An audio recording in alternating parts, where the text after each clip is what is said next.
వనపర్తి జిల్లా కేంద్రంలో ఈ రోజు మక్కా మసీద్ వనపర్తిలో ప్రార్థనల తర్వాత ఇంటర్మీడియట్ లో 996 మార్కులు సాధించిన ఆసితా శ్రీ అనే విద్యార్థిని సన్మానించారు. ఈమె రావుస్ కాలేజీ మక్కా మసీద్ ఎదురుగా విద్యార్థిని, అలాగే 975 మార్కులు సాధించిన అయేషా బేగం మరియు 443 మార్కులు సాధించిన ఇస్రాను కూడా మక్కా మసీద్ మేనేజింగ్ కమిటీ అభినందించింది. ఈ కార్యక్రమంలో మక్కా మసీద్ కమిటీ సభ్యులు మరియు పెద్దలు అధిక సంఖ్యలో పాల్గొన్నారు. రిటైర్డ్ టీచర్ అబ్దుల్ సత్తారా, మౌలానా అబ్దుల్ వారీస్, మహమ్మద్ వాజిద్, సయ్యద్ పాషా తదితరులు పాల్గొన్నారు. కొన్ని సందర్భాలు ఏం చేస్తున్నామంటే అదుగుగా మీకు విషయం చెప్పాల్సి వస్తున్నాము.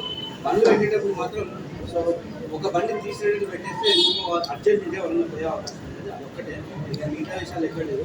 ఈ మక్కా మసీద్ వాళ్ళు తొలిసారిగా కులాలకు అతీతంగా ఒక హిందువుని ఈ మసీదు లోపల తీసుకొచ్చి సన్మానం చేస్తున్నామంటే మీ అందరికీ ధన్యవాదాలు తెలియజేస్తున్నాను.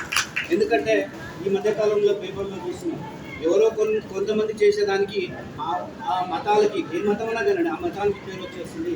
అలా కాకుండా ఈరోజు మీరు ఈ విధంగా మా కాలేజీ అమ్మాయిని వచ్చేసి ఈ విధంగా సన్మానం చేస్తుందంటే మరొకసారి ధన్యవాదాలు తెలియజేస్తున్నాను. ఇంకొక విషయం ఏంటంటే మా కళాశాలలో చదివిన మీ కమ్యూనిటీ ఎవరైనా మంచి ర్యాంకులతో పాస్ స్టేట్ ర్యాంకులు మంచి పొజిషన్లు ఉన్నారు, ఇంజనీరింగ్ కానీ అది కానీ, సో చాలా పొజిషన్లు ఉన్నారు.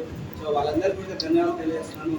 ఇంకొకసారి ఏంటంటే సత్తా సార్ చెప్పాడు, సో కులాలకు అతీతంగా చాలా బాగా నచ్చింది.